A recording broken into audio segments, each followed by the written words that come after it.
Stage 4, over 114 miles from Buxton to Nottingham. Small town of Buxton, sitting high in Derbyshire, the start venue for the stage, chosen by the East Midlands Development Agency, and what a marvellous spot it is. Lots of entertainment going on here before the start of the next leg. People enjoying themselves in the lovely, glorious sunshine, and there's still a lot to play for, although the yellow jersey has been with Nick Noyens ever since the end of the first stage. The lead is still a scant 7 seconds over Michael Loudson. Well, the flag is dropped here by the Mayoress of High Peak, Mrs. Mary McEwen, and a 10-year-old cancer patient, Robert Wadsworth, who is just about to start secondary school. Well, Scotland leading the field out here of this magnificent setting of the Pavilion Gardens. Just wonder whether Scotland will figure in the closing stages. Well, they've certainly got an opportunity. They didn't make that early breakaway, and in fact a lot of riders are going to actually benefit from that. They were never going to figure in the overall competition, and now, because the main riders are only going to watch the people that were in that original group, there's a lot of people with an opportunity to get a stage win. Well, a huge crowd has turned out here to wave the riders away, and there's a great shot of Chatsworth House. The riders will be racing near to that on the stage down to Nottingham. Glorious architectural building. As we sight the leaders here, 4 riders have gone away. Ivanoff of T-Mobile, Manning of recycling.co.uk, Kazui Inoue from the Bridgestone team, and the other member of this squad is Evan Oliphant on the Scottish squad. Well, Paul Manning there, one of the silver medalists in the team pursuit team back in Athens, and he's going to have to find some way to escape those guys if this stays away, because he's not one of the best sprinters there. Well, Nick Noyens is in a good mood. He knows he's getting nearer and nearer to the city of Westminster, and nobody has managed to take his yellow jersey away from him. 4 minutes and 56 seconds now for the leaders as they head on through Matlock. There's a crash here. That's Russell Downing, the national champion. Don't quite know what has happened. It looks to be okay. The chain is derailed as all the team vehicles stream past. They all follow the race, and of course the other cars carry the commissaires and the judges, and even the AA are on duty in case there's any mechanical problems. Russell Downing will try and get himself together there, and he'll try to get back on his bike and up and riding again before that convoy comes past, because they'll assist him back up to the rear of the peloton. Well, the race is heading towards the first climb of the day. This is Cromford. It's only a third category rated ascent, so there's only a few points to be snapped up here, and ironically none of these riders have scored any points at all in the King of the Mountains competition, so they are not going to affect the overall lead of Julian Wynne. Evan Oliphant, the man on the front at the moment, comes from Wick actually, right up there in the northeast of Scotland.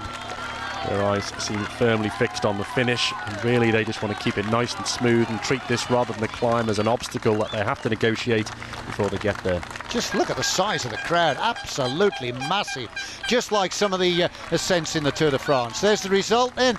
Oliphant takes the 4 points, Ivanoff gets the 3 points for second position, and Manning in third. Now then, this is running repairs, a knee injury for Downing. He's been suffering with a knee injury ever since the start of the Tour, and the doctor was just trying to help him. Well, I think they'd rather get up the hill that way, Hugh, than do it on their bikes, but that's not an option today.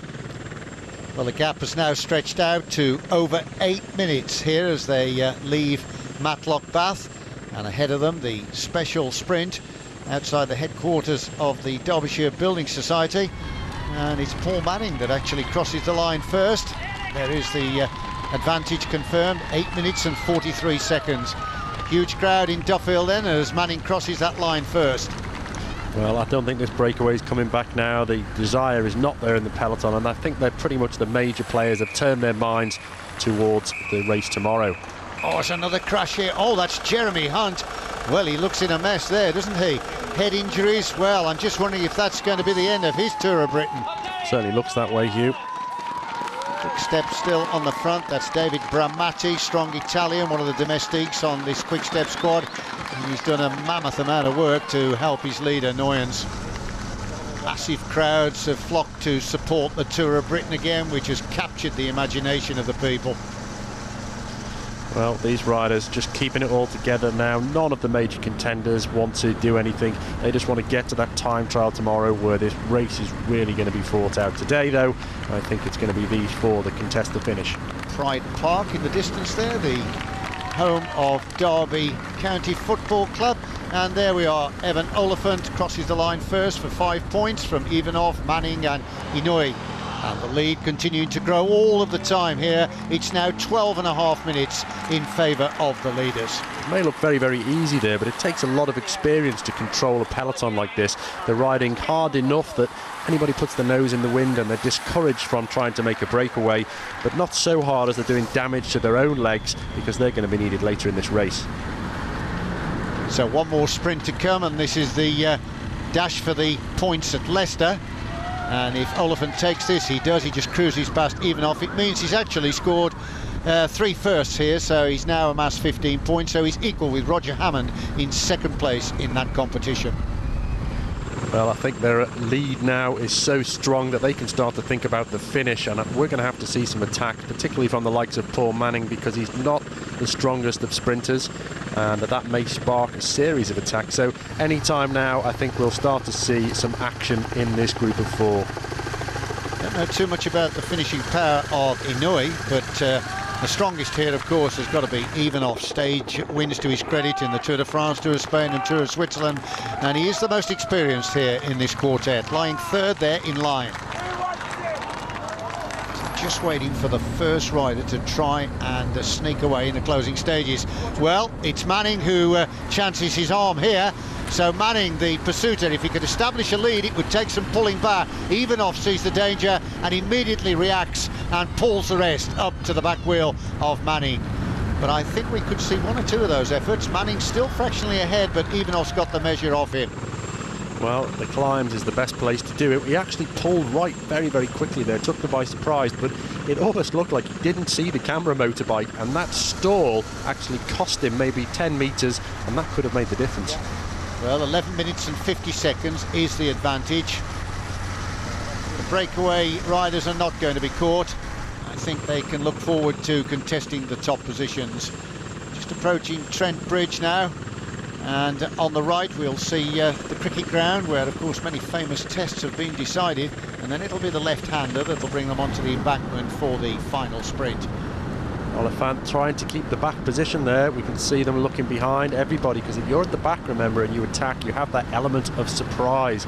So at this point, that's exactly what you want if you're considering making an attack. It's the glorious cricket ground, and we are inside 2 kilometres to go now.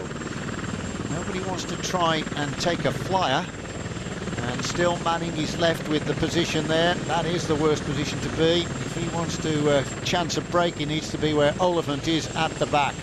Now onto Trent Bridge. Ivanov possibly the best sprinter there if it does come down to that, so he's going to be very keen to keep it together. Paul Manning, well, he's in exactly the wrong place if he wants to escape this group. 1 kilometre to go to decide this sprint. Huge crowd at the finish then, waiting for the arrival of these riders. 1 kilometre, 1,000 metres left. Manning still at the front. He's trying to get the others to come by, but they won't have it.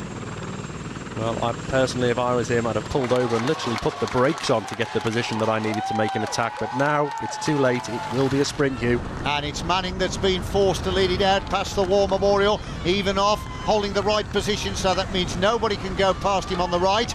They can only overtake him on the left. So he's only got to look to one side. And there the Japanese rider, Inouye, looks as though he's going to have a go. But look at this, Ivanov sweeping past Manning, and now he's got the line in his sights, 50 metres to go. Ivanov, with ease, takes the stage from Oliphant, and third position, Inouye, and Manning coming in fourth. Oliphant, tactical mistake there, Hugh. If he'd been on another wheel, he would have had a chance. If he'd been behind Ivanov, he just went from too far back. Pretty easy, wasn't it, in the end? Ivanov salutes. Of course, finally we did what we want to do, that we won the one stage. It's very good. With victory clinched by Sergei Ivanov, the main field, containing overall contenders Nuyens and Buxton, were led in by Stage 3 winner Luca Paolini, 10 minutes and 6 seconds behind.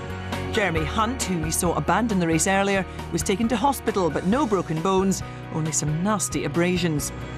Confirmation then that the Tour de France stage winner Sergei Ivanov now adds a Tour of Britain stage to his honours. Evan Oliphant of Scotland rewarded for some strong work with a second place. The first stage win by T-Mobile in the 2005 race. They got their tactics right today, and team manager Brian Holm can savour the moment. Little change overall as Nick Noyens retains the lead ahead of Michael Blytson. Stage victory by Ivanov moves him up into 35th.